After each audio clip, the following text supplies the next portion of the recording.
According to Bohr stable orbit क्या है, define किया बोर ने। तो बोर ने ये कहा कि इलेक्ट्रॉन रिवॉल्व हो रहे हैं, इनके पास एंगुलर मोमेंटम होगा, ठीक है। इलेक्ट्रॉन वहीं उन्हीं ऑर्बिट्स में मिल सकते हैं जहां पर इलेक्ट्रॉन्स का ऑर्बिटल मोमेंटम nh/2π के बराबर हो, यानी इंटीग्रल मल्टीपल ऑफ, इसने डिफाइन किया कहां मिल सकते हैं ऑर्बिट्स, कहां होंगे, जहां पे इलेक्ट्रॉन का एंगुलर मोमेंटम किसके बराबर होगा, h/2π का इंटीग्रल मल्टीपल। इंटीग्रल मल्टीपल का मतलब 1 2 3 4 इन अमाउंट में, where n is equal to 1, 2, 3, n को हम नंबर या फिर नंबर ऑफ ऑर्बिट की जगह ऑर्बिट नंबर बोलते हैं, ऑर्बिट नंबर, है ना। n की वैल्यू 1 मतलब वो फर्स्ट ऑर्बिट का एंगुलर मोमेंटम, n की वैल्यू 2 मतलब वो सेकेंड ऑर्बिट का एंगुलर मोमेंटम, n की वैल्यू 3 मतलब वो थर्ड ऑर्बिट का एंगुलर मोमेंटम। बोलो क्लियर है? पक्का? अगर इलेक्ट्रॉन का एंगुलर मोमेंटम वो होगा तो उस शेल का भी एंगुलर मोमेंटम वही होगा। बोलो क्लियर है? क्लियर है? ठीक है। तो ये था बोर का सेकेंड पोस्टुलेट, और according to Bohr stable orbit वही होंगे जहां पर इलेक्ट्रॉन को ऑर्बिटल मोमेंटम h/2π का इंटीग्रल मल्टीपल होगा, ठीक है। तो बोर ने क्या कर दिया, एंगुलर मोमेंटम को क्वांटाइज कर दिया। क्या कर दिया?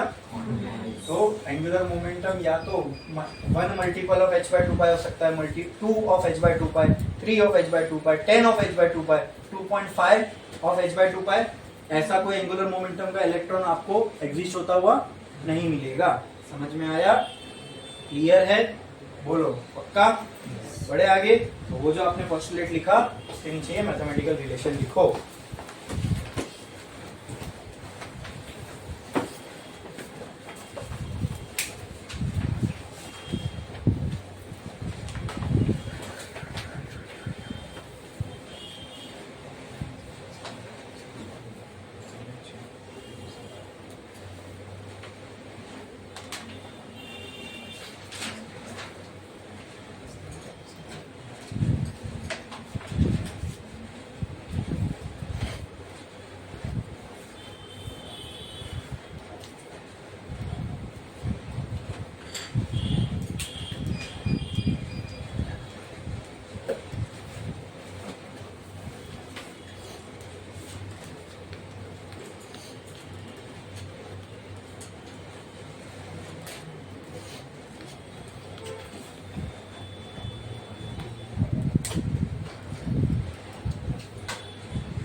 हो गया।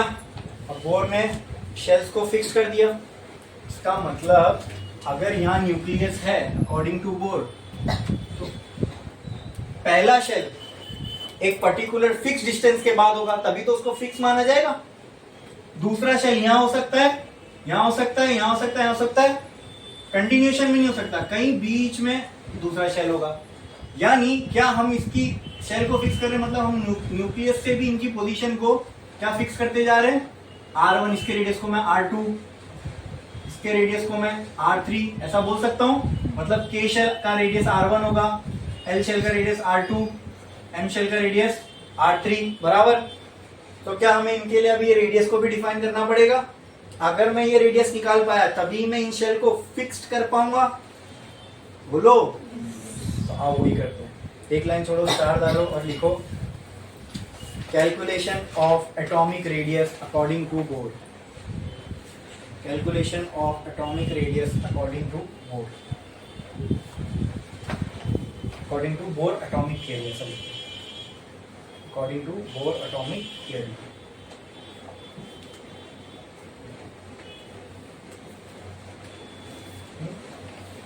अब एक लाइन छोड़ लिखो, फ्रॉम बोर्स सेकेंड पोस्टुलेट, इसी को ये जो आपने स्टेटमेंट लिखा डिफाइन सेकेंड ऑर्बिट, इसी को बोर का सेकेंड पोस्टुलेट भी बोलते हैं। आप बोलोगे सर फर्स्ट पोस्टुलेट क्या है, थर्ड पोस्टुलेट क्या है, 3 पोस्टुलेट है। तो ये जो हमने पॉइंट्स लिखे ना, ठीक है, वो उन जब आप टेक्स्ट बुक में देखोगे फर्स्ट पोस्टुलेट तो शुरू के 2 पॉइंट आपको जो मैंने दिया हूँ वो आपको फर्स्ट पोस्टुलेट मिलेगा, लास्ट वाला पॉइंट सेकेंड पोस्टुलेट, थर्ड वाला पॉइंट इन्हीं में से कोई एक पॉइंट होगा। समझ में आया?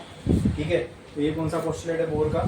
Second postulate. According to Bohr second postulate L is equal to N H by 2 pi. ये बोर्स के पोस्टुलेट से है। ठीक है, और आपने अभी ये फॉर्मूला देखा नहीं होगा, लेकिन हम जब रोटेशनल डायनामिक्स पढ़ेंगे वहाँ भी फॉर्मूले से फेमिलियर हो जाओगे। एम वी आर, ठीक है, एंगुलर मोमेंटम बराबर होता है mass of that particle into velocity of that particle into जिस रेडियस में वो चक्कर लगा रहा है। ठीक है, तो आप समझ रहे हो इससे हम अब क्या करने जा रहे हैं? भाई रेडियस निकालना है तो रेडियस का टर्म तो चाहिए। आ रहा है यहाँ से, इस तरीके से बोर्ड में दिमाग लगाया और कैलकुलेशन करना, उसको लगा होगा टाइम, लेकिन एक उसको पैटर्न मिल जाए। एल की जगह पे क्या हम लिख सकते हैं? M V R is equal to N H by 2 pi. बोलो क्लियर है?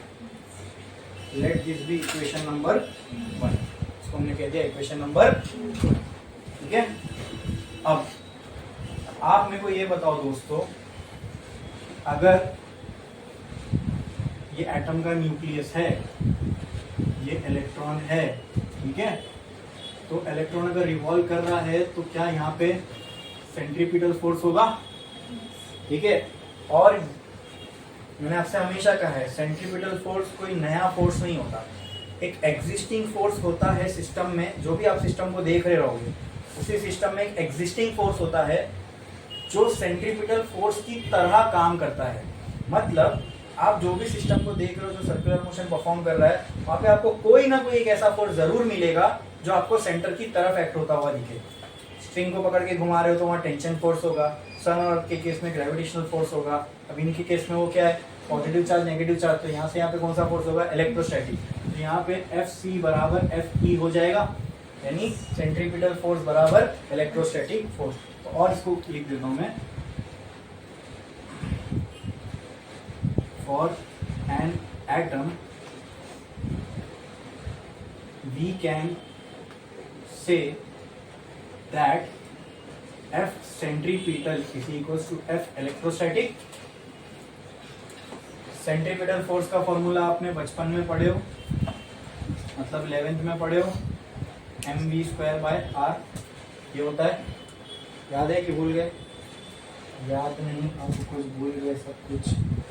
ठीक है, इलेक्ट्रोस्टैटिक फोर्स का फॉर्मूला क्या होता है बताओ? यही लिख देता हूँ, चलो, एफ सी पी बराबर M V square by R. Electrostatic force ये भी पढ़े हमने कूलम्ब्स लॉ में, ये भी बचपन में था। 11th में क्या था? कूलम्ब्स लॉ नहीं, वो ग्रेविटेशनल लॉ है। कूलम्ब्स लॉ क्या था? सिर्फ एनालॉगस ही है, एनालॉगस ही है, ग्रेविटेशन वाले लॉ से पूरा एनालॉगस है। Yes, Q1 Q2 bye are square, लेकिन यहाँ K भी होगा, K Q1 Q2 bye are square. ठीक है, अब जो आपका केस है उसमें आप देख लो Q1 क्या है, Q2 क्या है। ठीक है, मैं Q1 मान लेता हूँ इलेक्ट्रॉन को, Q2 मान लेता हूँ न्यूक्लियस को यानी प्रोटॉन को। ठीक है, ठीक है, अब इलेक्ट्रॉन का चार्ज इज ई, चार्ज देना है ना, charge on electron, charge on proton. ठीक है, इलेक्ट्रॉन पे जो चार्ज होता है उसको हम किससे डिनोट करते हैं? ई से। बोलो क्लियर है? प्रोटॉन पे जो चार्ज होता है उसको हम रिप्रेजेंट करते हैं जेड ई से। ठीक है, सॉरी, इलेक्ट्रॉन का जो चार्ज है मैं यहाँ पे लिख देता हूँ, charge on electron is equal to minus E, charge on proton is equal to plus E. उतना ही चार्ज एक प्रोटॉन पे होता है, बस प्लस में होता है। बोलो क्लियर है? हाँ, अच्छा, न्यूक्लियस के अंदर जितने एक एटम का पॉजिटिव चार्ज वही होता है जो उसके न्यूक्लियस के अंदर हो। बोलो क्लियर है? अब न्यूक्लियस के अंदर जितना प्रोटॉन होगा उतना उसका पॉजिटिव चार्ज होगा, एक प्रोटॉन एक पॉजिटिव चार्ज, दो प्रोटॉन दो पॉजिटिव चार्ज। अरे बोलो क्लियर है? हाँ, अब उसी तरह यहाँ पे नंबर ऑफ प्रोटॉन जितने होंगे उतनी चार्ज ऑफ प्रोटॉन होगा। तो चार्ज ऑफ प्रोटॉन को क्या मैं इस तरीके से भी लिख सकता हूँ, charge on proton is equal to Z plus Ze, where Z क्या होगा बोलू? जैसे अगर नंबर ऑफ इलेक्ट्रॉन के टाइम्स में मुझे लिखना है तो मैं इसको -ne भी लिख सकता हूँ। बोलो क्लियर है? हाँ बोलो क्लियर है?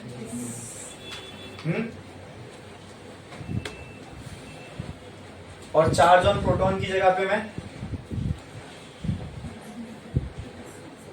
Plus Ze, where Z is what? Number of, बोलो, प्रोटॉन। क्लियर है इतना? अच्छा, ये सब एक और चीज मैं आपको बताना भूल गया, ये सब जो हम कर रहे हैं ना, ये जो एटम की थ्योरी जिसपे अप्लाई कर रहे हैं, ये सबसे बेसिक फॉर्म ऑफ एटम पे कर रहे हैं और सबसे सिंपलेस्ट फॉर्म ऑफ एटम पे कर रहे हैं। तो क्या आपके हिसाब से सबसे सिंपलेस्ट फॉर्म ऑफ एटम किसका होगा? हाइड्रोजन का। तो बोर ने भी अपनी एटॉमिक थ्योरी को समझाने के लिए सबसे इजी टाइप ऑफ एटम अपनाया, और वो एटम किसका था? तो ये जो बोर की पूरी एटॉमिक थ्योरी है, ये किस पे बेस्ड है? हाइड्रोजन एटम पे। किस पे? ये केमिस्ट्री में पढ़े हो? हाँ, किस पे बेस्ड है? और बाद में मालूम पड़ा ये क्यों फेल हुई। केमिस्ट्री में है बोर एटॉमिक मॉडल, ऐसा मतलब जैसा भी हम लोग पढ़ रहे हैं, ये लोग तो बोल नहीं है, पढ़े नहीं है, सब मालूम होना चाहिए फिर। हाँ, तो बोर की जो एटॉमिक थ्योरी वो कौन से एटम के ऊपर बेस्ड है? हाइड्रोजन एटम है ना। तो अब एटम अपने आप में पहले ही बहुत छोटी चीज, उसको समझना बहुत ही पेचीदा चीज है। तो कोई ऑलरेडी चीज डिफिकल्ट और कॉम्प्लेक्स है, उसको और कॉम्प्लेक्स क्यों करना? ठीक है, तो उन कॉम्प्लेक्स चीज में सबसे कम कॉम्प्लेक्स कौन है? जिसमें इलेक्ट्रॉन ये सब सबसे कम हो, उनको समझना इजी है। वो समझ गए तो धीरे धीरे हम फिर आगे बढ़ सकते हैं, बराबर, वहां से ग्रो करेंगे। सबसे सिंपलेस्ट फॉर्म ऑफ एटम किसका हो सकता है? Hydrogen atom. तो ये जो बोर ने अपनी atomic theory the, based on किसके एटम पे दी? हाइड्रोजन एटम पे। तो ये जो भी हम देख रहे हैं, ये सब किसके लिए देख रहे हैं? हाइड्रोजन एटम के लिए। बोलो क्लियर है? हाँ। और हाइड्रोजन एटम में भी तो सबसे सिंपलेस्ट होगा, हाइड्रोजन में भी 3 आइसोटोप है ना, ड्यूटेरियम, ट्रिटियम। तो हम उसमें से कौन सा देख रहे हैं? बोलो। ड्यूटेरियम का मतलब ऐसा हाइड्रोजन जिसके अंदर बोलो कितने प्रोटॉन हो और कितने इलेक्ट्रॉन? इलेक्ट्रॉन तो एक ही होगा, तो आइसोटोप चेंज क्यों होते हैं? Number of protons. ठीक है, तो यहां पर भी मैं चार्ज ऑन इलेक्ट्रॉन अगर रिप्रेजेंट करना है तो इसको भी मैं -ne बोल सकता हूं। मतलब जितने नंबर ऑफ इलेक्ट्रॉन होंगे, एक इलेक्ट्रॉन का चार्ज हमें पता है 1.6 × 10⁻⁹ कूलम। ठीक है, अब 10 इलेक्ट्रॉन है तो चार्ज कितना हो जाएगा? 10 से मल्टीप्लाई कर दो, वो 10 इलेक्ट्रॉन के बराबर का चार्ज हो गया, राइट। उसी तरह लेकिन हाइड्रोजन में एक बात पक्की है, हाइड्रोजन के आइसोटोप है। हाइड्रोजन 3 फॉर्म में एग्जिस्ट करता है नेचर में। ठीक है, एक तो वो हाइड्रोजन जो हम जानते हैं जिसमें 1 प्रोटॉन 1 न्यूट्रॉन, दूसरा ड्यूटेरियम जिसमें 2 प्रोटॉन 1 इलेक्ट्रॉन, और तीसरा ट्रिटियम जिसमें, ठीक है। अच्छा, तो इसमें क्या चेंज हो सकता है हाइड्रोजन के अंदर? Z की वैल्यू, E की वैल्यू तो एक ही रहेगी, तो N की वैल्यू 1 ही रहेगी। बोलो क्लियर है? तो इस हिसाब से मुझे बताओ Q1 क्या आ जाएगा? E के बराबर या -E के बराबर? -E के बराबर। ठीक है, Q2 क्या आ जाएगा? Q2 कुछ भी हो सकता है, Q2 कुछ भी हो सकता है, इसके लिए मैं उसको सेट E लिख रहा हूं। बोलो क्लियर है? हाँ, अरे बोलो क्लियर है? हाइड्रोजन एटम पे बेस्ड थी इसकी थियरी, और हाइड्रोजन एटम में नंबर ऑफ इलेक्ट्रॉन तो चेंज नहीं होंगे, न्यूक्लियस के अंदर का कंटेंट चेंज हो सकता है। प्रोटॉन का होता है न्यूक्लियस के अंदर, पॉजिटिव चार्ज का होता है न्यूक्लियस के अंदर। बोलो क्लियर है? वो चेंज हो सकता है, तो उसको संभालने के लिए हमने Z ही लिख दिया। इसके जगह भी N ही लिख सकता था, लेकिन पता है N की वैल्यू 1 ही है, तो क्या बच रहा है यहाँ पे? -E। क्लियर? यहाँ क्या रहेगा? Z। बड़े आगे ये लिखे आपने, काम करो ये और वो छापो जल्दी।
गया, ये पार्ट हो गया, ये साइड वाला।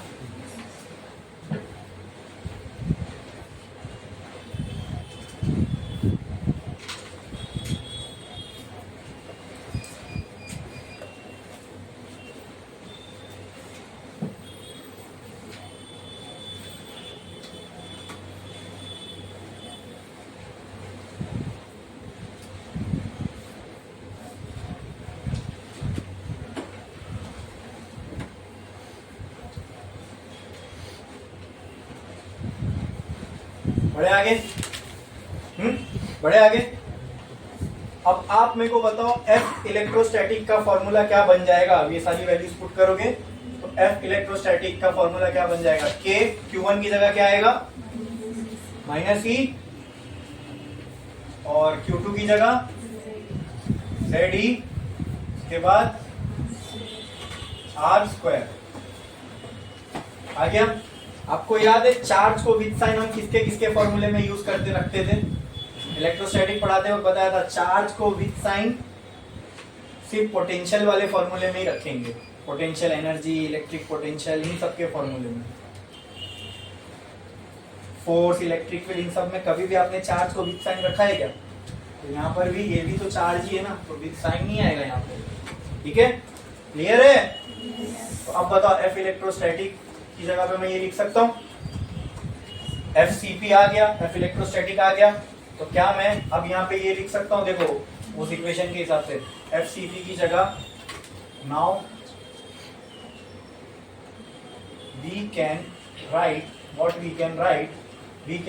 mv² by r will be equal to k z e square by r²। सही है, E इंटू ई क्या हो जाएगा T²। बोलो क्लियर है? Let this be equation number. अब मैं क्या करता हूँ, इक्वेशन 1 हमें क्या आई थी याद है, इक्वेशन नंबर 1। हाँ, मैं क्या करता हूँ, इक्वेशन 1 को स्क्वायर करता हूँ और फिर उसको डिवाइड करता हूँ इक्वेशन 2 से। बस देखो क्या होता है, फिर आपको समझ में आएगा ऐसा क्यों करते हैं। ये ट्रायल, बहुत सारे ट्रायल एंड हुए होंगे, उसके बाद फाइनली ये तरीका मालूम पड़ा। इक्वेशन 1 को स्क्वायर करो और 2 से डिवाइड करो। 1 क्या थी equation, MVR is equal to 2 ये थी इक्वेशन 1, इसको स्क्वायर कर दिया मैंने, ये स्क्वायर, ये स्क्वायर, ये स्क्वायर, ये स्क्वायर, ये स्क्वायर, ये स्क्वायर, ये स्क्वायर, हो गया सब स्क्वायर, डिवाइडेड बाय इक्वेशन 2। तो इसको डिवाइड करूंगा तो यहाँ पे क्या आएगा बोलो, mv² बाय r, ये kze² बाय r²। इसको मैं ऐसा लिख सकता हूँ क्या, m² v² r² into r upon mv²। ये बोलो, हाँ पक्का क्लियर है? ठीक है, फिर या और आसान करते हैं ना इसको, चलो इसको वहां ले जाता हूँ, इसको यहाँ लेके आता हूँ, ऐसा करते हैं, m² v² r² इंटू ये पूरा इधर जाएगा तो क्या हो जाएगा बोलो, kze² by r² is equal to n² h² upon 2² i²। ना क्लियर है? हाँ सही है। क्या क्या कैंसिल हो रहा है देखो,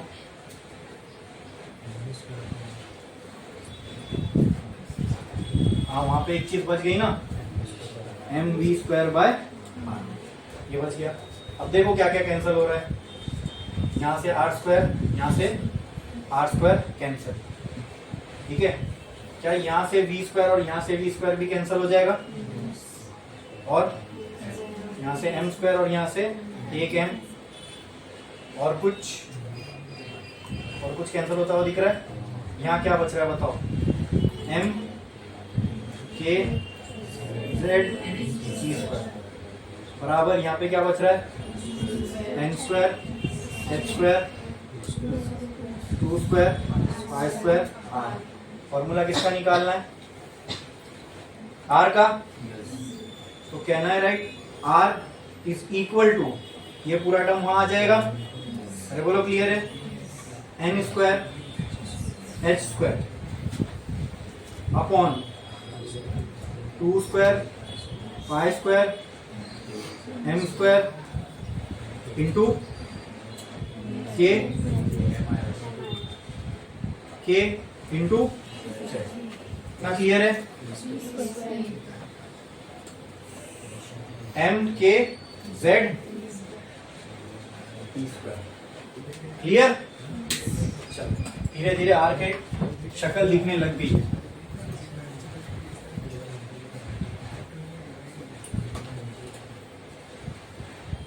कोई डाउट? पक्का? के की वैल्यू याद है क्या होती थी? क्या बात है, very good. N square H square upon, ये मैं ऐसे ही लिखता हूँ, 2 स्क्वायर पाई स्क्वायर, फिर क्या बचा? एम इंटू के की जगह क्या आएगा? 1/4 पाई एप्सिलॉन नॉट, फिर जेड इंटू, देखो ये 2 स्क्वायर ये 4 कैंसल, हाँ,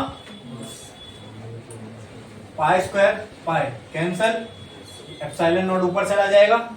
अब क्या बच रहा है? R equal to N square H square epsilon not upon pi बच रहा है, pi into M into E into Z, ऐसा लिख सकता हूं क्या? E square. ठीक है, मुझे आप बताओ ये सारी चीजें किसके लिए डिफाइंड है? मतलब यहाँ पे अगर m दिख रहा है आपको तो ये मास किसका होगा? ये सब हमने कहां से शुरू किया? ये सब हमने शुरू कहां से किया? किसके फॉर्मूले से? किसके फॉर्मूले से? ये सब हमने शुरुआत कहां से की? किसके फॉर्मूले से की भाई? इक्वेशन, अच्छा इक्वेशन 1 और इक्वेशन 2 ही देख लो।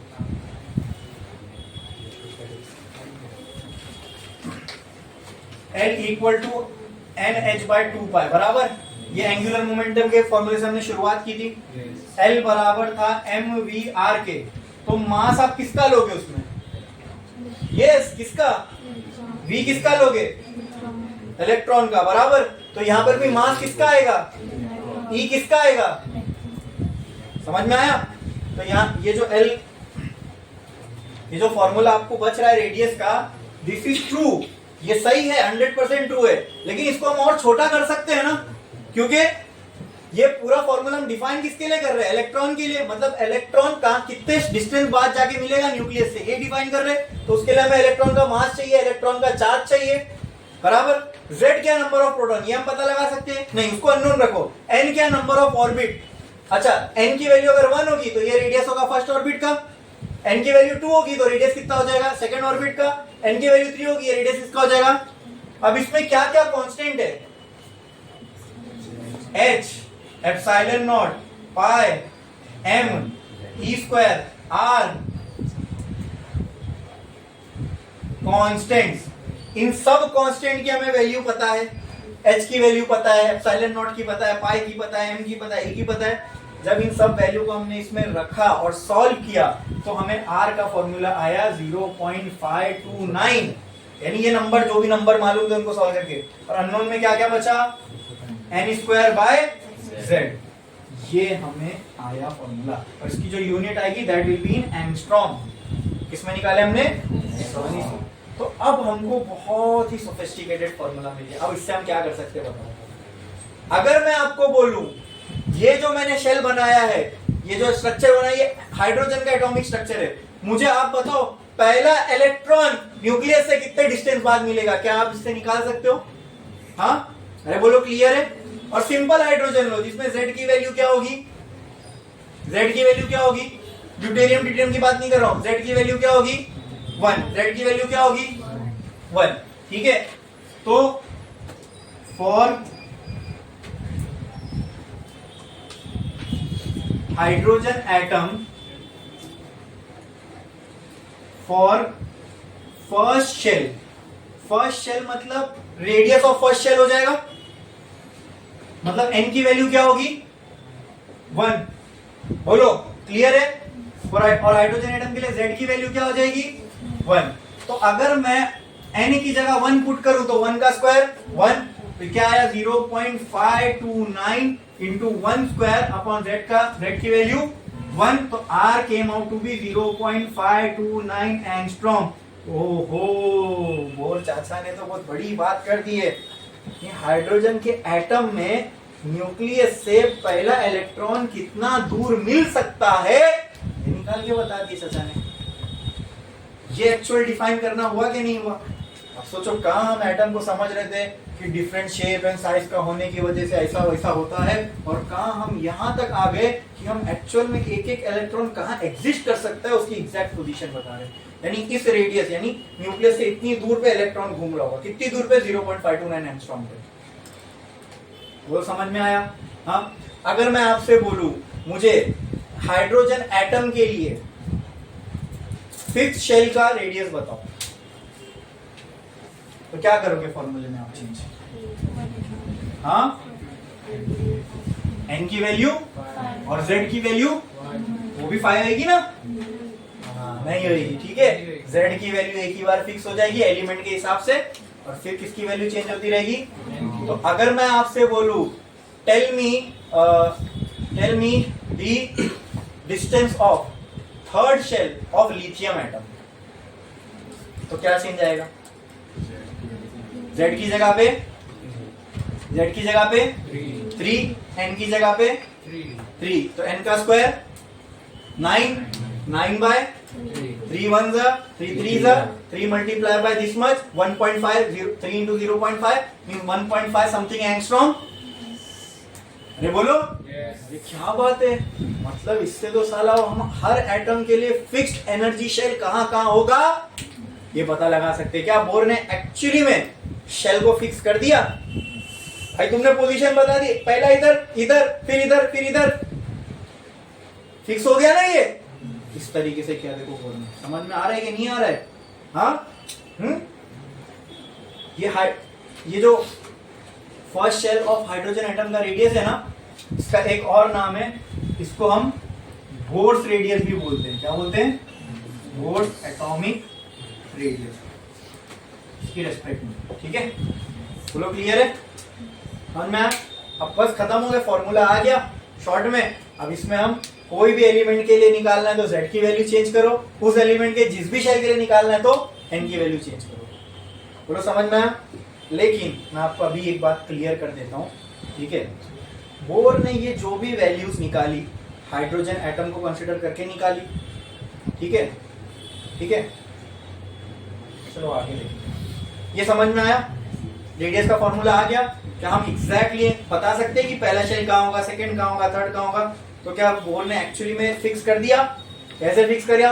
एंगुलर मोमेंटम का फॉर्मूला निकाल के, उस फॉर्मूले से हमने रेडियस निकाल पाए, ठीक है? अब आगे धीरे धीरे करके सब निकलेगा। देखो लिखो, ये वो एटॉमिक रेडियस यहाँ हो गया कंप्लीट, ठीक है? इसके बाद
हो गया लिख के?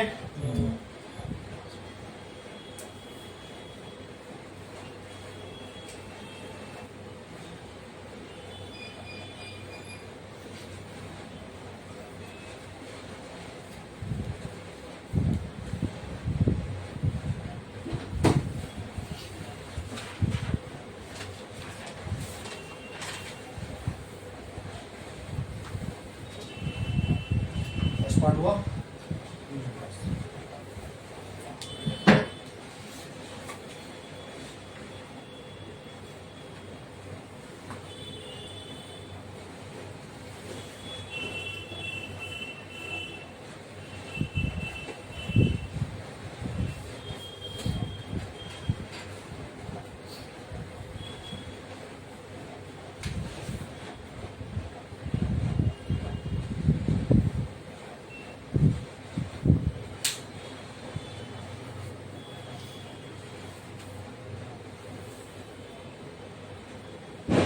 आगे चलो जल्दी।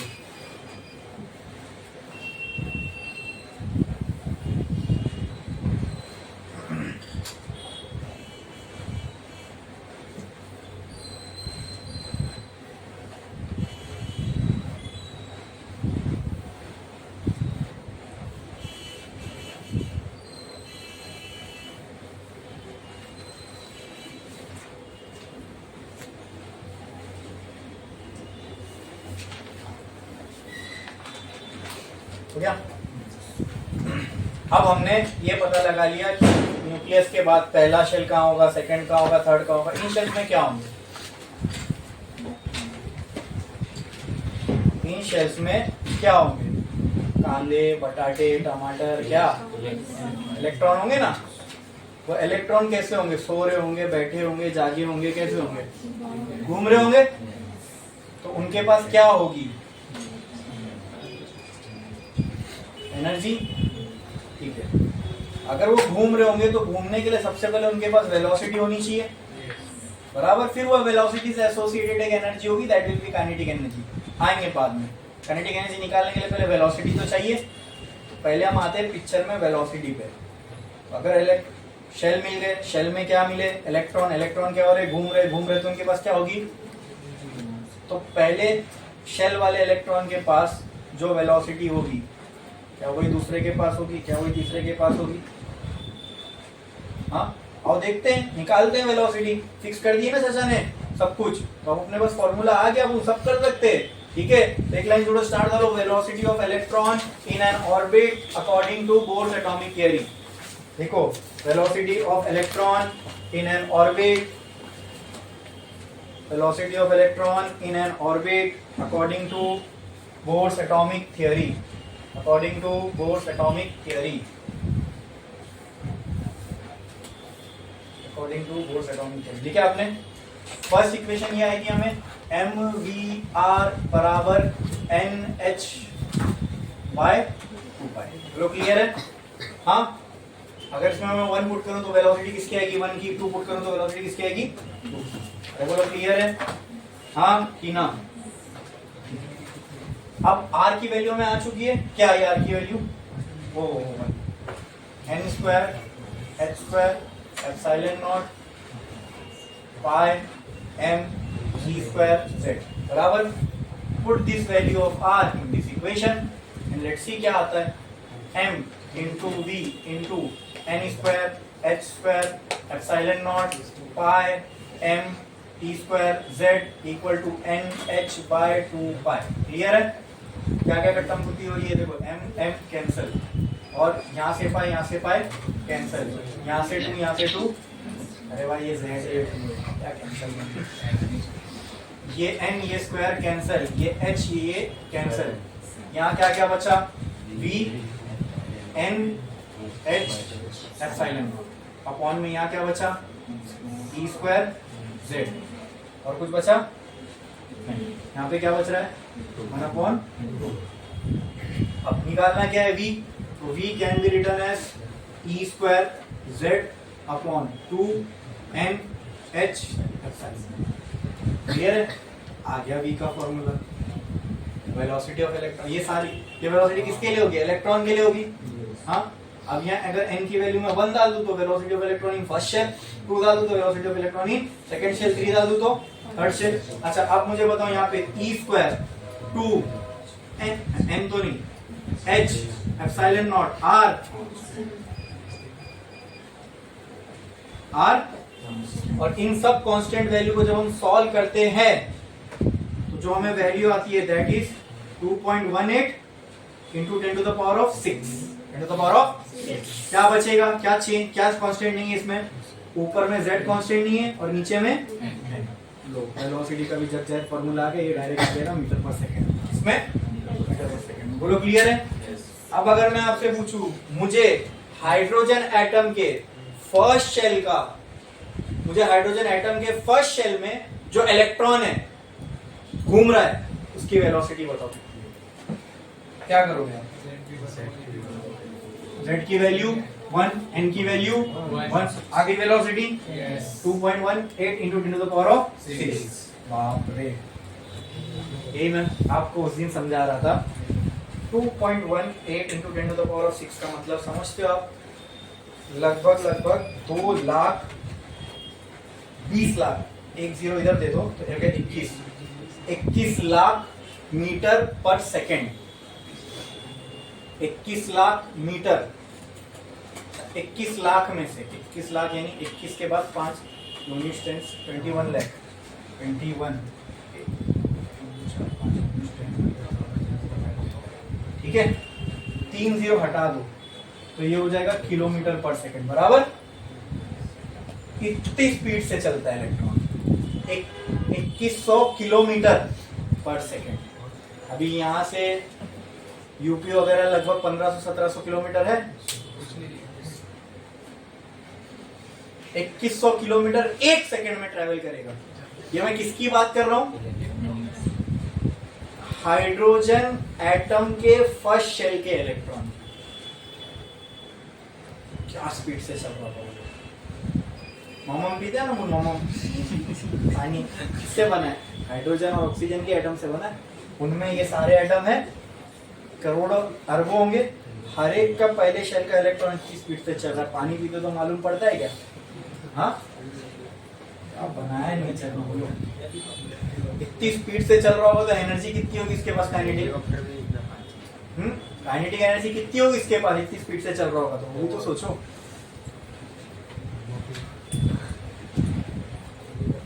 अभी सब नंबर्स आ रहे सामने, बोला था ना आपको जब कितनी स्पीड से चलता है इलेक्ट्रॉन का, देखो अभी तो एक्चुअल में हम लोग उसको प्रूव कर सकते हैं। हमारे पास पूरे मैथमेटिकल रिलेशन आ रहा है तो हम साबित कर सकते हैं। अभी मैं इसमें अगर बोलूं फॉर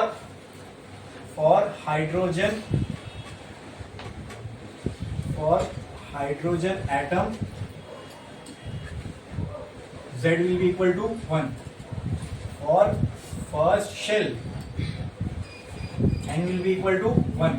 फॉर्मूला क्या हो जाएगा? V1 बराबर 2.18 इंटू 10⁻6 इंटू 1/1।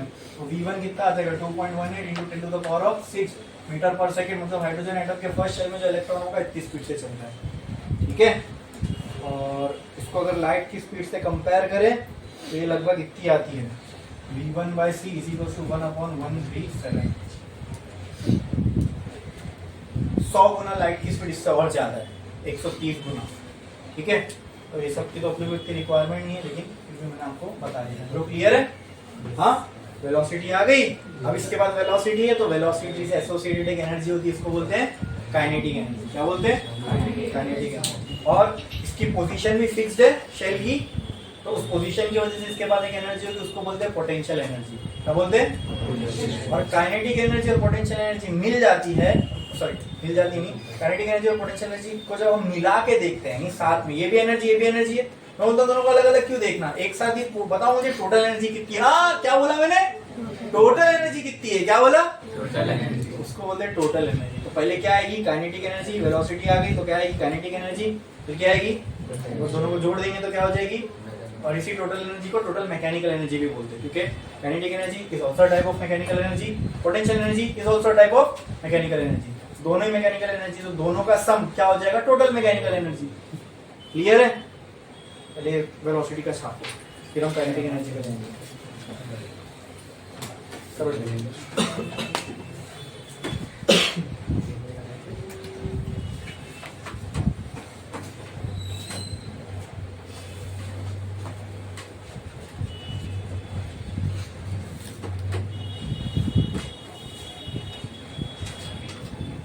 जल्दी करो, एनर्जी का आज ही हमें देखना है।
लिखे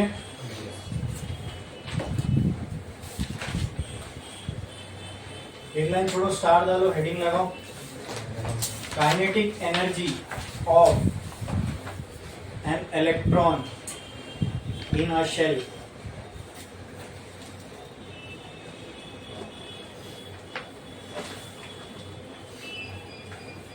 according to Bohr's atomic theory.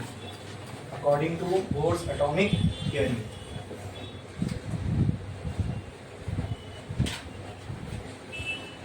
मुझे आप ये बताओ, काइनेटिक एनर्जी का जग जाहिर फॉर्मूला क्या है?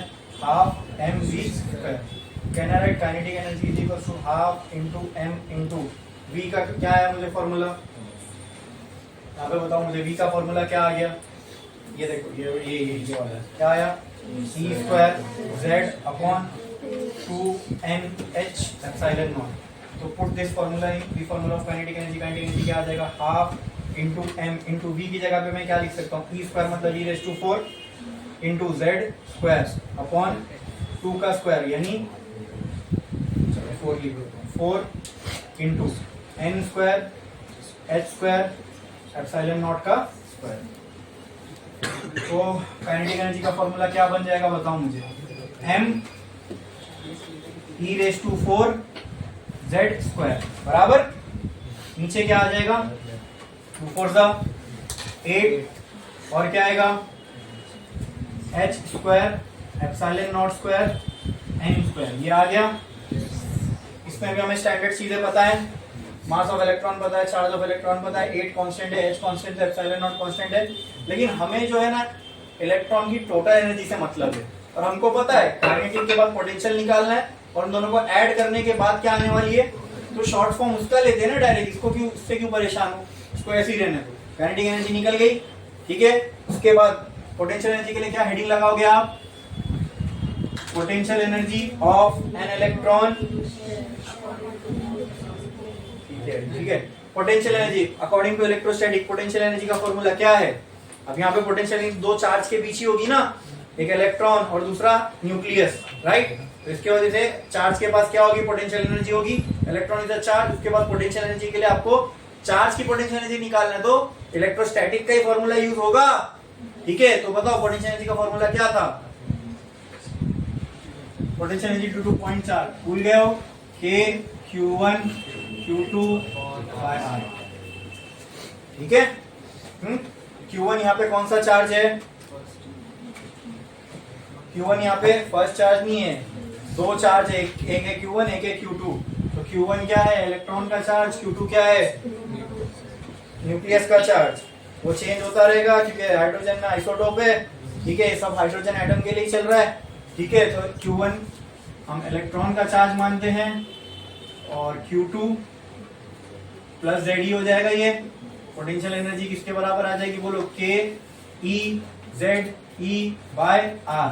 Potential energy can be written as KZE², या फिर मैं इसको KEZ²/R ऐसा बोल सकता हूं। ये बोलो, कुछ डाउट है क्या, कुछ डाउट है?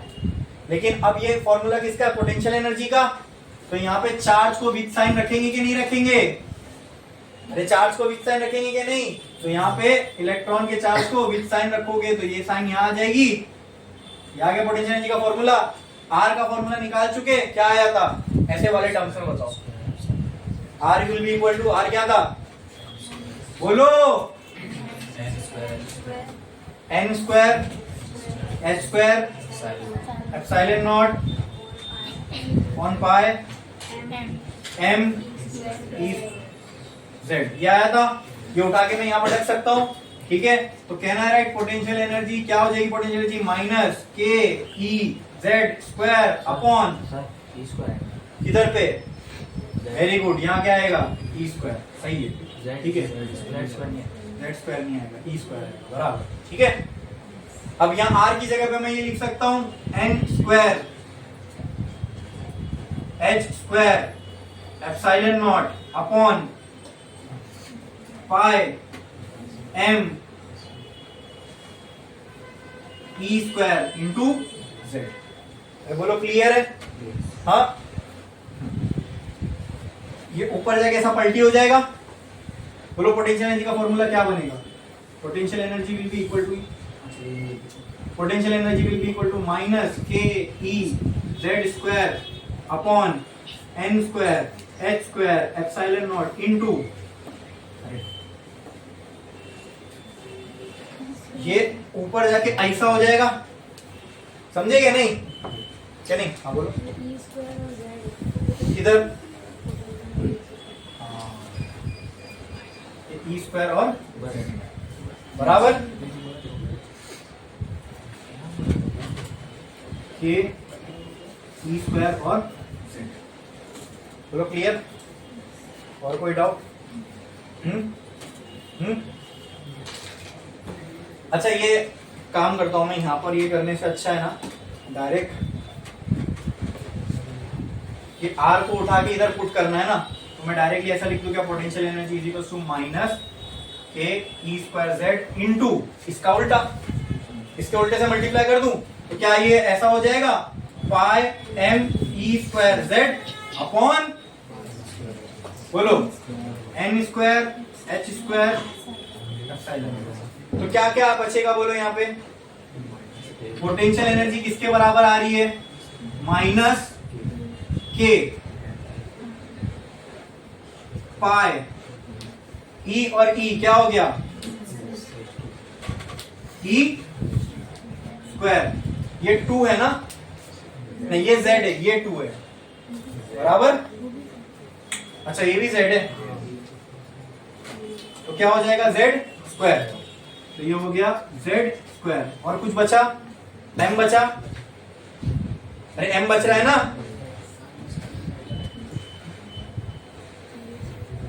पाई के बाद पाई k हो गया, पाई हो गया m, ठीक है, और e⁴ z का square upon n² h² epsilon. बोलो क्लियर है, बोलो क्लियर है, m।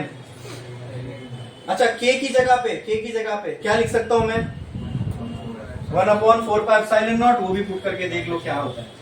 तो कहना है right, potential energy is equal to minus k की जगह पे 1/4 pi epsilon naught multiply by क्या क्या बचेगा, पाई m e⁴ z बराबर पाई m e⁴ z², यही बच रहा है। यहाँ क्या बचेगा, n² h² epsilon naught, n² h square epsilon naught, यहाँ से पाए कैंसल, e एप्सिलॉन, तो क्या potential energy will be equal to minus m e raise to 4 z square, नीचे क्या आएगा 4, ऐसी फॉर्म में लिखता हूं मैं 4 h स्क्वायर पहले epsilon naught into epsilon naught का स्क्वायर, और ये क्या हो जाएगा n स्क्वायर। Okay clear. जरा पोटेंशियल एनर्जी का फॉर्मूला देखो और काइनेटिक एनर्जी का फॉर्मूला देखो, m e raise to 4 z square h square epsilon naught n square, क्या फर्क दिख रहा है खाली 8 का। ऐसा नहीं लग रहा पोटेंशियल एनर्जी ये 8 है और वो 4 है, हाँ वो इसकी आधी ऐसा लग रही है, नहीं ये उसकी आधी है।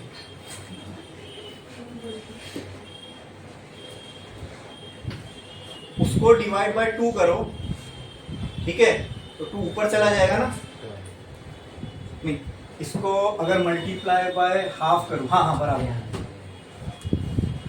काइनेटिक एनर्जी पोटेंशियल एनर्जी को हाफ से मल्टीप्लाई करूंगा तो क्या आएगी, तो बराबर है ना, kinetic energy is half of potential energy, ठीक है। तो अच्छा वो सब छोड़ो, वो भी आएगा रिलेशन अपने को आगे। तो फर्क क्या दिख रहा है, खाली नीचे और ऊपर 2 का फर्क है। तो एक काम करते हैं, वो भी इसको सेम बना लेते हैं। तो अगर मैं इसको सेम करने के लिए 2 से मल्टीप्लाई करूं तो ये बुरा मान जाएगा, तो फिर इसको भी 2 से मल्टीप्लाई करना पड़ेगा। तो कहना से potential energy came out to be -2 m e raise to 4 z square upon 8 h square epsilon naught square n square. बोलो इतना क्लियर है। ये हमें क्या आ गई, पोटेंशियल एनर्जी क्या आ गई। लेकिन हमें इंडिविजुअली कोई एनर्जी से लेना देना नहीं है, काइनेटिक पोटेंशियल, हमें तो टोटल एनर्जी से मतलब है। बताओ मुझे टोटल एनर्जी क्या आएगी इलेक्ट्रॉन के पास। तो अगर मुझे टोटल एनर्जी निकालना है इलेक्ट्रॉन की, तो उसके लिए हेडिंग क्या लगाओगे, total energy of electron in a shell. Total energy का फॉर्मूला क्या बनेगा, kinetic energy plus potential energy. बोलो क्लियर है। हाँ तो कहना है total energy is equal to kinetic energy कितनी आई बताओ, ये आई m e raise to 4 z square upon 8 h square epsilon naught square n square plus potential energy कितनी आई माइनस। तो क्या ये माइनस लिख दूं, चलेगा यहाँ पे, प्लस माइनस माइनस 2 इंटू ऐसा लिखूं चलेगा। अच्छा 2 times of m e raise to 4 z square upon 8 h square epsilon naught square n square. बोलो क्लियर है। अब आप मेरे को बताओ, यहाँ पे चॉकलेट दिख रही है, क्या है चॉकलेट, क्या ये पूरा टर्म चॉकलेट है। देखो ये पूरा टर्म एज इट इज इधर है, तो ये हो गई एक चॉकलेट, और यहाँ पे कितनी है 2 चॉकलेट। एक चॉकलेट में से 2 में से एक चॉकलेट गई, माइनस हो रहा है ना, कितनी चॉकलेट बची, एक चॉकलेट बची। लेकिन बड़े नंबर की साइन क्या है माइनस, तो यहाँ पे क्या आएगा माइनस। चॉकलेट क्या है m 8। अब ये तो चॉकलेट वाला कंसेप्ट था। अब नॉर्मली अगर इसको मैथमेटिकली समझे, डिनोमिनेटर सेम हो गया, ऊपर 2 m e z स्क्वायर है, इधर 1 m e z स्क्वायर है, तो कितना बचेगा, 2 में से एक बचा, बड़े नंबर की साइन। समझ में आ गई टोटल एनर्जी। अब इसमें क्या क्या कांस्टेंट है बताओ, mass of electron constant, e raise to 4 constant, 8 constant, h square constant, epsilon naught. ये सब को जब हम लोग सॉल्व करते हैं, टोटल एनर्जी इन सब को सॉल्व करने के बाद आता है माइनस तो लगा हुआ है, इन सब को सॉल्व करने के बाद आता है 13.6। ठीक है, बचेगा क्या z स्क्वायर अपॉन, और ये फॉर्मूले से जो एनर्जी आएगी will be in electron volt, will be.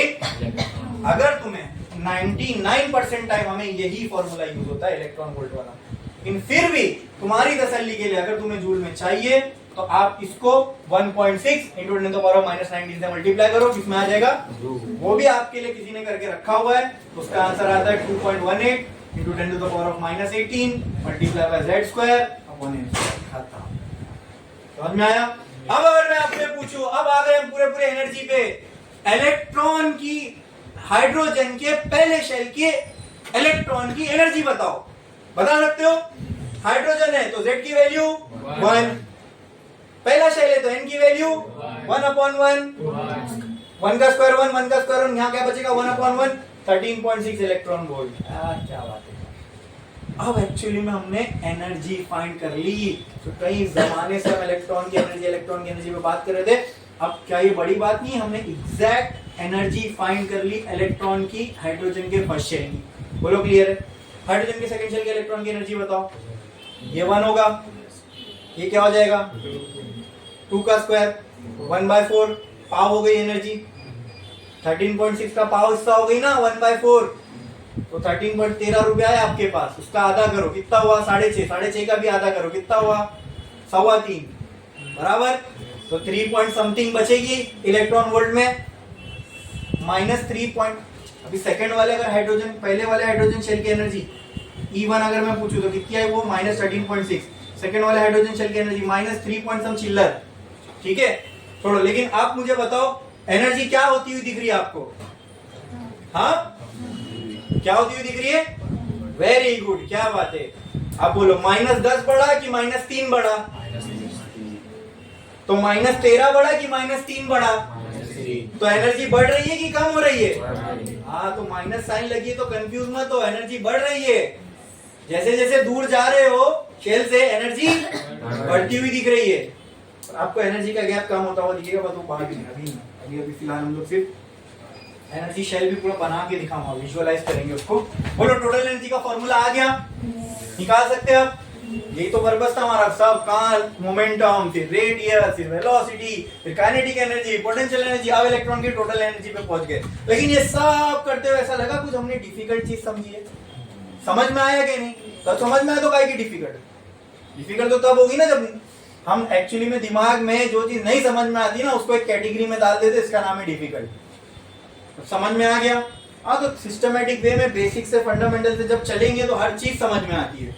आई ना ये पूरी समझ में? कितना कॉम्प्लेक्स चीजें दिख रही है लिखने में, है ना? अगर भी किसी को दिखा दो ये लेके जाके, जिसने नहीं पढ़ा होगा ये, वो तो खौफ खा जाएगा, सपने अपने आने लगेंगे उसको रात में, क्या हो गया क्या हो गया। ठीक है, टेंशन ले लेगा, क्या कौन सी ग्रीक भाषा लिखी हो तुम लोगों ने ये? हाँ, ये इंग्लिश लग रही है ना, कुछ लग रही है अजीब सा, ये पता नहीं क्या क्या क्या क्या लिखा हुआ है, ये हमारे समझ में आता है ना? अरे बोलो। ठीक है, अभी आगे बढ़ते हैं। टोटल एनर्जी आ गई। मुझे आप बताओ टोटल एनर्जी का फॉर्मूला देख, चेक करो कहाँ, ये वाली चॉकलेट के हिसाब से देखो इसमें। यही है चॉकलेट, क्या यही सेम चॉकलेट इधर दिख रही है? दिख रही है, सेम दिख रही है। हाँ, अच्छा, काइनेटिक एनर्जी का फॉर्मूला क्या था वो बताओ मुझे। काइनेटिक एनर्जी का है ना, टोटल एनर्जी जो आ रही है मुझे, टोटल एनर्जी, क्या ऐसा देख के लग रहा है आपको? देख के टोटल एनर्जी का फॉर्मूला देख के बताओ मुझे। चॉकलेट जैसा ही है, खाली आगे माइनस लगा है, मतलब टोटल एनर्जी का फॉर्मूला है तो काइनेटिक एनर्जी के ही जैसा, लेकिन माइनस। ये एक शॉर्टकट बता रहा हूं आपको, एनर्जी निकालने का तरीका बता रहा हूं, शॉर्टकट। ठीक है, कोई एक पता हो तीनों में से, तीनों निकाल लोगे आप। ठीक है, दूसरा इक्वल टू टोटल एनर्जी। देखो ये है टोटल एनर्जी, पोटेंशियल एनर्जी क्या थी? ये नहीं, ये हाँ, ये वाली। ठीक है, चॉकलेट देखो, चॉकलेट समझ में आ रही है क्या है? चॉकलेट समझ में आ रही है, 2 को छोड़ के जो कुछ है वो चॉकलेट है। तो ऐसा नहीं लग रहा चॉकलेट को 2 से मल्टीप्लाई कर दूं तो, और माइनस का भी कोई टेंशन नहीं, मतलब माइनस लगा के पूरी चॉकलेट है। चेक करो टोटल एनर्जी और पोटेंशियल एनर्जी को चेक करो, खाली 2 छोड़ दूंगा तो बाकी सब सेम है। मतलब टोटल एनर्जी के इस फॉर्मूले में अगर 2 लगा दूं तो क्या आ जाएगा? तो कहना है से 2 इंटू पोटेंशियल एनर्जी, बाकी माइनस का कुछ यहाँ लेना देना नहीं है, बाकी सब सेम है। दिख रहा है? This is the shortcut to find all 3 energy. अब टोटल एनर्जी तो हमें शॉर्टकट मालूम पड़ गया, वो शॉर्टकट का भी शॉर्टकट है। मतलब अगर आपको टोटल एनर्जी पता है तो खाली उसके आगे नेगेटिव साइन लगा दो, काइनेटिक एनर्जी आ गई। इसलिए मैंने बोला था ये सबको सॉल्व नहीं करना है अपने को, आगे चल के मुझे पता था मैं शॉर्टकट देने वाला हूं। ठीक है, टोटल एनर्जी पता है, उसको 2 से, मतलब ये 2 इधर आ जाएगा ना, 2 से डिवाइड कर दो तो क्या आ जाएगी? पोटेंशियल एनर्जी आ जाएगी। अरे खत्म ना, समझ में आया? बहुत आसान हो गया। टोटल एनर्जी पता है, इलेक्ट्रॉन की काइनेटिक एनर्जी निकालनी है, खाली उसके आगे माइनस की साइन लगा दो, आ गई काइनेटिक एनर्जी। अरे बोलो क्लियर है? हाँ, टोटल एनर्जी पता है, पोटेंशियल एनर्जी निकालनी है तो माइनस माइनस कुछ नहीं, खाली 2 से डिवाइड करना है। दिख रहा है? वो भी लिख के बताऊं क्या? काइनेटिक निकालने तो क्या होगी? हाँ, ये दो ले लोगे तो काइनेटिक एनर्जी, ये दो लो, समझ में आएगा कि नहीं? बस ये एक याद रखो, ये एक शॉर्टकट से आपको तीनों एनर्जी मिल जाएगी। क्लियर है? यहां पर हमने एनर्जी भी निकाल ली इलेक्ट्रॉन की। अब हमें देखना है हाइड्रोजन की फर्स्ट शेल की एनर्जी क्या होगी, सेकंड की क्या होगी, थर्ड की क्या होगी, बराबर। उससे हम लोग एक एनर्जी लेवल डायग्राम बनाएंगे, देखेंगे हम लोग आगे। उससे हमको और भी बहुत सारी चीजें समझ में आएगी, ठीक है। लेकिन अब अगर हम लोग को स्टार्ट करेंगे तो टाइम अलाउ नहीं करता कि उसको कंप्लीट कर पाए, तो वो हम देखेंगे नेक्स्ट लेक्चर में, ठीक है। टॉपिक वाइज आज के लिए बस इतना ही। लेकिन मैं अब आपको एक बात एकदम क्लैरिटी से बता रहा हूँ। हमने अब अगर मैं आपसे पूछूं एग्जांपल, सोचो मुझे हाइड्रोजन के फर्स्ट शेल के इलेक्ट्रॉन के पास कितनी एनर्जी रहेगी मालूम पड़ गई, कितनी रहेगी बताओ। अब आप भी बोल सकते हो फटाक से, बोलो कितनी होगी? -13.6 इलेक्ट्रॉन वोल्ट, पक्का? ठीक है। अगर मैं आपको बोलूं लिथियम के सेकेंड शेल के इलेक्ट्रॉन की एनर्जी बताओ तो क्या करोगे? इस फॉर्मूले में Z की वैल्यू 3, N की वैल्यू 2, 3 का स्क्वायर 9, 2 का स्क्वायर 9/4, मल्टीप्लाई करके जो भी आंसर आएगा, बोलो क्लियर है? 9 क्या है यहाँ पे? 9/4। ये लगभग आ रहा था 3 मल्टीप्लाई बाय 9, 3 9 27, तो 27 समथिंग इलेक्ट्रॉन वोल्ट होगा। तो लिथियम के सेकेंड शेल के इलेक्ट्रॉन की क्या रही? 27 चिल्लर इलेक्ट्रॉन वोल्ट। समझ में आया? क्या आ रही है? ये आ रही है अपने को? ओके ठीक है, आ रही है ना। लेकिन प्रॉब्लम यहाँ ये हुई कि बोर चाचा का जो एटॉमिक मॉडल था, जब हमने इसको हाइड्रोजन एटम पे अप्लाई किया तो सारी वैल्यू लगभग सेम आ रही थी। लेकिन जैसे जैसे हम एलिमेंट में आगे बढ़े तो इलेक्ट्रॉन का नंबर बढ़ने लगा। जैसे जैसे इलेक्ट्रॉन का नंबर बढ़ने लगा, his theory started falling apart. मतलब यही फॉर्मूले अब जब हम उन पे अप्लाई कर रहे हैं, जैसा आपने कहा ना लिथियम के सेकेंड शेल के आनी चाहिए वो 27 समथिंग, आ नहीं रही थी। मतलब हमें कैलकुलेट करके तो आई, लेकिन एक्चुअल में उसकी वैल्यू एक्सपेरिमेंटली जब हमने चेक किया तो उसकी वैल्यू वो नहीं थी। मतलब बोर की थियरी उन एलिमेंट्स पे क्या हो गई, उन एलिमेंट्स के एटम के लिए ये बोल सकता हूं फेल हो गई, कम नहीं फेल हो गई, रॉन्ग वैल्यू दे दी है। समझ में आया? तो यहां से आप समझ लो बोर की पूरी एटॉमिक थियरी सिर्फ हाइड्रोजन के लिए वैल्यू, ठीक है। तो हम खुश हो गए थे, अरे हमने एटम को समझ लिया, अब तो हम कोई भी एलिमेंट के, कोई भी शेल के, कोई भी इलेक्ट्रॉन की रेडियस, वेलोसिटी, एनर्जी निकाल लिए। फिर नेचर ने एक पत्ता खोला, क्या ऐसा? आओ बढ़ो आगे, फिर देखते। जैसे जैसे आगे बढ़े साला हीलियम में ही फेल हो गए, लिथियम में। और मतलब जैसे जैसे हम आगे बढ़ते गए रियलिटी से रिजल्ट बहुत ज्यादा डिविएट होने लगे। समझ में आया? तो बोर की एटॉमिक थियरी सिर्फ हाइड्रोजन के लिए सही है, वो भी हाइड्रोजन के ये पहले आइसोटोप के लिए। जैसे हम मल्टी इलेक्ट्रॉन पे जाते हैं, मल्टी इलेक्ट्रॉन वाले एलिमेंट पे जाते हैं, वहां पे बोर की थियरी क्या होने लग जाती है? फेल। मतलब फिर ये थियरी भी एटम की फेल हो गई, सही नहीं है। इसके बाद एक थियरी है वो हमारे सिलेबस में नहीं है, quantum mechanical model of atom, ठीक है। वो सबसे अभी मॉडर्न, मतलब समझो मॉडर्न स्ट्रक्चर एटम का। समझ में आया? तो जितनी भी वैल्यूज निकाल रहे हो ना, ये सब सही है, लेकिन सिर्फ हाइड्रोजन एटम के लिए। जैसे जैसे मल्टी इलेक्ट्रॉन वाले, जैसे जब पीरियोडिक टेबल में आगे बढ़ोगे, नंबर ऑफ इलेक्ट्रॉन्स बढ़ेंगे, नंबर ऑफ इलेक्ट्रॉन्स के जैसे नंबर ऑफ इलेक्ट्रॉन बढ़ने लगे तो इसके हिसाब से तो एक वैल्यू आ रही है, लेकिन रियलिटी में वो वैल्यू और इनसे जो वैल्यू आ रही है उसमें फर्क है। तो जो रियलिटी सही है ना, फॉर्मूले में कमी है। एक बात समझ में, ठीक है। तो बोर की थियरी यहाँ फेल हो गया। अब क्यों फेल हुई, ठीक है, वो हम देखेंगे, लेकिन जब पूरी कंप्लीट हो जाएगी उसके बाद। समझ में आया? ये बात एकदम पक्के से मालूम पड़ गई ना, बोर की थियरी कहाँ तक, क्या लिमिटेशन है बोर की थियरी की। औकात, नेचर ने क्या बता दी? औकात मेरे भाई हाइड्रोजन तक ही रहे तू, ठीक है। सबसे इजी वाला सोचा तो साला वो सबसे इजी पे खाली वैलिड था, बाकी किसी पे वैलिड था ही नहीं, ठीक है। आज के लिए बस इतना ही, बंद करो।